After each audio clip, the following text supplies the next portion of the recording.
Isang malaking hamon sa bawat isa ang pagkakaroon ng isang matatag na relasyon dahil nangangailangan nito ng malalim na pagmamahal, mahabang pagtitiyaga at malawak na pag-unawa. Kadalasan, tayo ay nasasaktan ng mga taong malapit sa atin o may malalim na kaugnayan sa atin na nag-iiwan ng malaking sugat sa ating puso at pagkatao.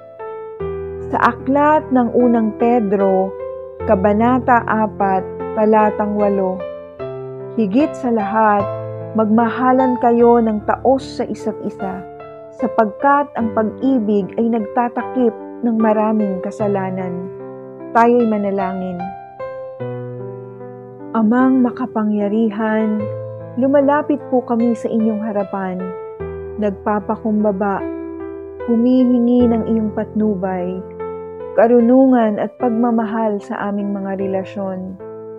Ituro mo po sa amin na magmahal ng malalim, hindi makasarili, ayon sa halimbawa ng iyong walang hanggang pagmamahal para sa amin. Ipagkaloob mo sa amin ang kakayahan na umunawa sa kahinaan o sa pagkukulang ng mga mahal namin sa buhay.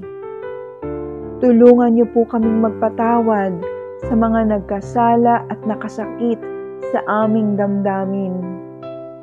Tulungan niyo pong maghilom ang mga sugat sa aming mga puso.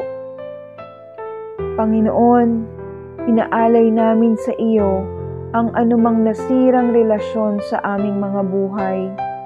Magkaroon ng puwang ang pagkakasundo at mabuong muli ang naputol na relasyon. Bigyan mo po kami ng lakas na maayos ang sitwasyong ito ng may pagmamahal, pagpapakumbaba at kahinahunan. Panginoon, ipaalala mo sa amin ang kapangyarihan ng pagpapatawad at gabayan mo po kami kung paano makikitungo ng mabuti sa aming kapwa. Dalangin po namin ang lakas ng loob upang harapin ang mahihirap na sitwasyon. Bigyan mo po kami ng talino at ingatan ang aming mga salita na hindi ito makasira ng iba, sa halip maging pagpapala ang aming mga salita. Naway ipakita ng aming mga kilos ang iyong biyaya at awa, tiwala at respeto sa aming mga relasyon. Panginoon, pagpalain mo kami ng iyong pong presensya. Huwag nawa naming masayang ang mga panahon sa galit, di pagkakasundo, kawalan ng malasakit.